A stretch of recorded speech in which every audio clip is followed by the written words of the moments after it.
All right, welcome to Witchpolice Radio. One of the things that listeners to the show are familiar with is that I try my best to talk to pretty much exclusively Manitoba artists and from Winnipeg and from outside the city limits. But I've also been trying to reach out and talk to people who are part of what I consider to be the Manitoba diaspora, like people who are from here, who have gone off to all different corners of the world to do what they do. And the guest on this episode is someone who is very familiar, I think, to most Winnipeggers, and is someone who it seems to be doing a lot of stuff. And I definitely want to talk to you about Winnipeg. But before we even get into that, you seem to be one of the most active people that I've seen that I follow on social media anyway, in terms of just doing stuff. Like you have the music thing, you're writing books, you're doing podcasting, you're doing activism. It just seems like, how do you have time to do all of this stuff? And that's very generous of you to say. You know what? Honestly, there is never enough hours in the day. But any working mother will tell you the same thing. There's not enough hours in the day. I wish that I could do, I wish I could develop my podcast more. I wish I had more time to do it. I wish I could finish my book that's in progress.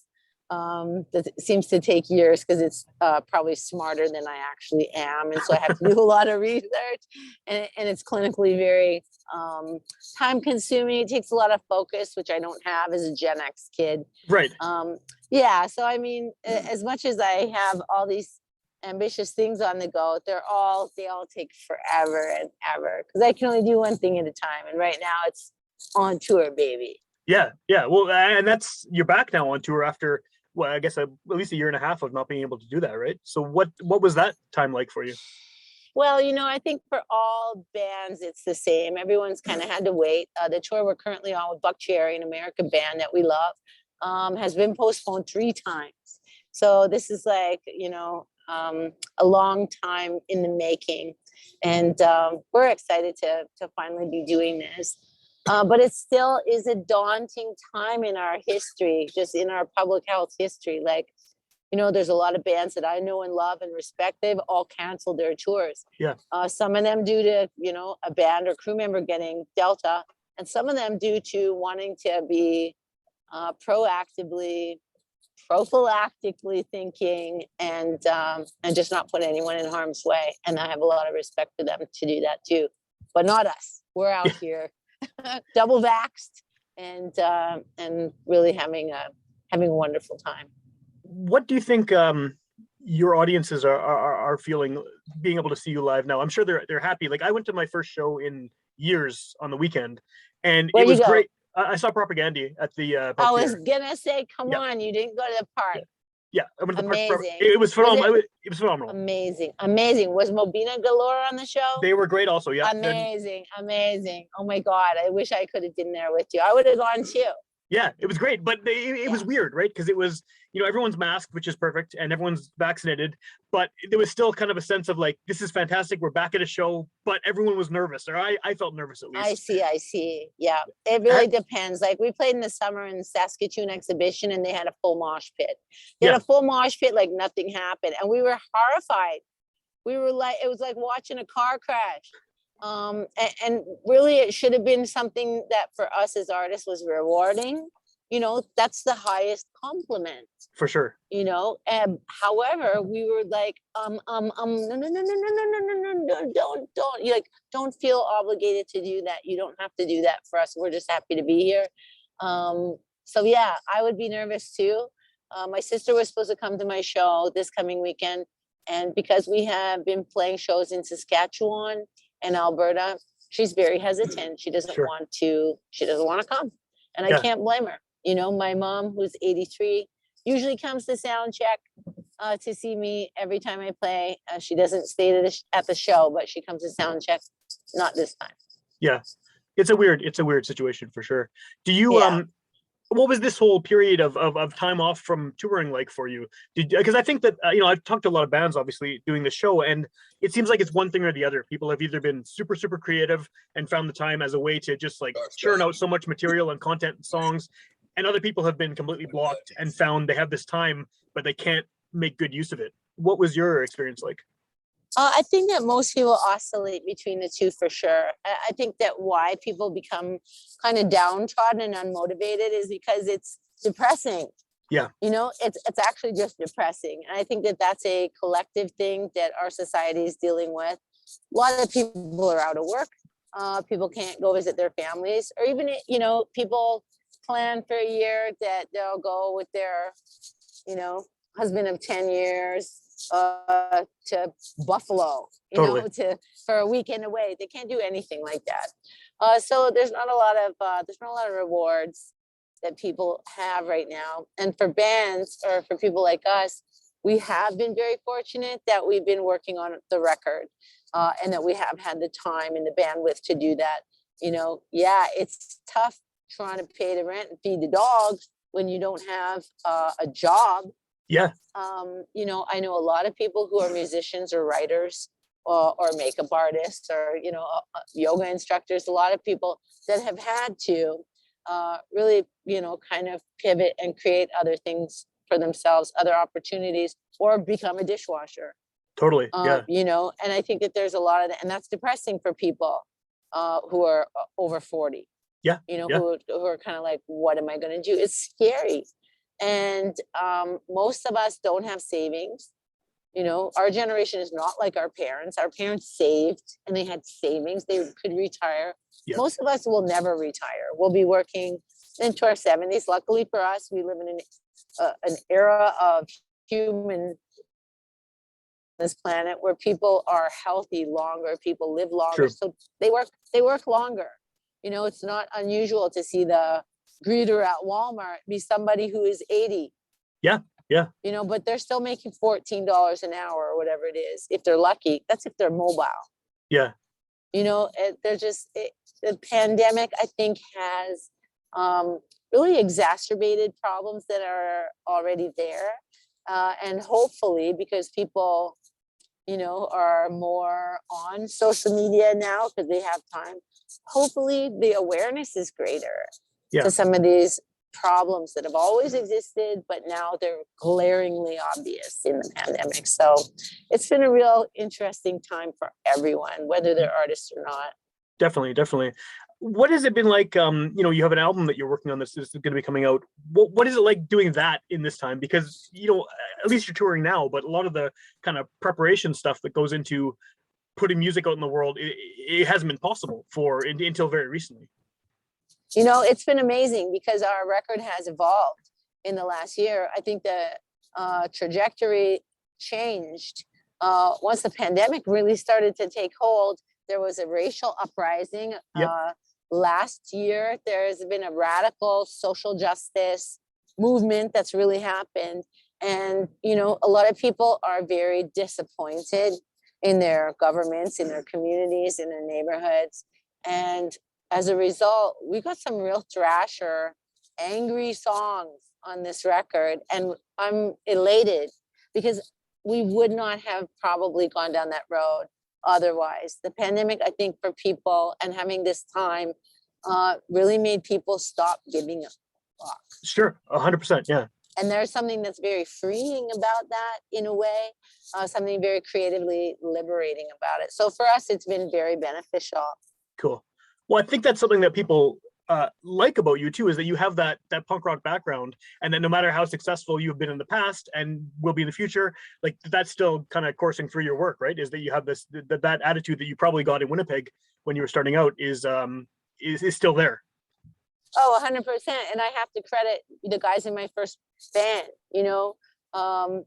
Brett worked for Greenpeace, the drummer for Gorilla worked for Greenpeace, and introduced me to Greenpeace and that type of environmental activism when I was young. I mean, as my own individual person, as preferences go, obviously I'm really in touch with animal activism and stuff like that. It's really important to me in my life. So yeah, definitely coming from Winnipeg has helped. Yeah. Well, that's good. I'm glad. Winnipeg seems to have a knack for that. For people who have strong values and strong kind of compassion seem to come out of here and be loud about it, which is always really cool. Yes, I agree 100%. What's it like coming back here? I mean, I know you probably come back relatively regularly, just over the years of touring and other reasons as well. But you've been sort of a former Winnipegger, I guess a lot of people consider you as, for so long. What is it like coming back to the city where this all sort of started for you? It's really amazing. I mean, obviously, for the last 2 years, I haven't been able to come back and visit my mom, which is just always what I want to do. I just want to spend time with her and see her and my sister. So it's nice to come back there and visit. But at the same time, Winnipeg as a city has really evolved since I've lived there. I moved away with my band and basically got, stuck living in Vancouver for 30 years. I love Vancouver. I kind of grew up in a way there. I went through a lot there. Yeah. And then Snake and I moved to Toronto 3 years ago. And now it's like, we're kind of hemming and hawing. We don't think it's our forever home kind of thing. I really miss Vancouver. But I think that definitely I do want to live closer to my mom. So when I come back to Winnipeg now, I see it with a different lens. Yeah. Always. I see it as a city that's very evolved. I think it's a very diverse city. Every city has a vibe in Canada. And I've always maintained that there is no more artistic a city than Winnipeg. Yeah. And it is very diverse. The different communities. It's just a very balanced, interesting city with all the same problems of a metropolis. Of course, yeah. But also all the same opportunities and really wonderful things. One of the things, I agree with you for sure on that. One of the things that comes up a lot on this podcast, regardless of who I'm talking to, is the idea that and I'm wondering what your take is on this, that Winnipeg and Manitoba, that we have a very strong bullshit detector when it comes to art. There's definitely like if you're faking it, people don't like you here. If you're being legitimate and genuine and putting forth whatever it is, whether it's music or visual art or filmmaking, and it seems genuine and true and honest, that Winnipeg tends to gravitate towards it. Do you sort of feel the same way about that? Oh, 100%. And I think that there are a lot of really special talents that have come out of Winnipeg. And just you talking about film, I have to just say Guy Madden, who's one of my favorite filmmakers ever, is a Winnipegger. And there's something to that. Even when you mention Propagandy, them, Comeback Kid, Mobina Galore. I mean, there are a lot of really amazing, talented creatives that came out of Winnipeg. Why? Is it because there's nothing to do for kids in winter except hone their art? It's possible. Is it because we're just all had so much Winnipeg angst that we became, creative people? I don't know, but I definitely think there's something to it. Yeah. I think that the reason I've been doing this show so long is because I'm trying to figure out what it is. No one has a definitive answer yet, but yeah, for sure. How many albums are you in now? 9 or 10 at this point you've released? Coming up, yeah. How is the sound changed? I mean, I know this, this new one, like you said, there's going to be more kind of that aggressive response to world events and things like that. But how do you think that you have sonically changed from when you got started as a solo artist to where you are now? I mean, obviously people still recognize your sound throughout, but the differences. Sure. I think there's a lot of differences for me as a vocalist. My voice has changed as I've gotten older, obviously. When I listen back to records like Bif Naked, to me, I sound like a little kid. Okay. My voice was it sounded small, like really young. I can hear how young I was. And so hopefully I always say the same thing. Hopefully I'm a better singer all the time. I think that on this new record, I tried to go back to my beginnings, my roots, as far as vocal delivery goes. And I can't lie, Doug and Snake kicked my ass, and it was physically very taxing to sing so aggressively and gruffly, but very rewarding. No, it's really exciting. We're excited about the music, and we've all, put a lot of heart into these songs. So I'm eager to get it out. Obviously, I'm eager to see everyone's faces when they hear our super favorite secret songs. It's like, and I think that is something that never goes away for any artist, no matter how many records you have. Yeah. And in this day and age, when the world is all about streaming and Spotify, it tends to rip artists off, not just literally, but our sense of how we want to surprise our audience. We want them to discover the songs in the order that we put them on the CD. We That's want right. them to discover it through the journey that we're intentionally setting out for them. So with us, I mean, that's all we can hope for is that they will go on that trip with us. I'm really glad you said that, because I'm like a Luddite who listens to physical media only. I haven't got into streaming or anything, and Yeah. I've always wondered how people deal with that, because you're making something that has a track listing in a certain order for a reason.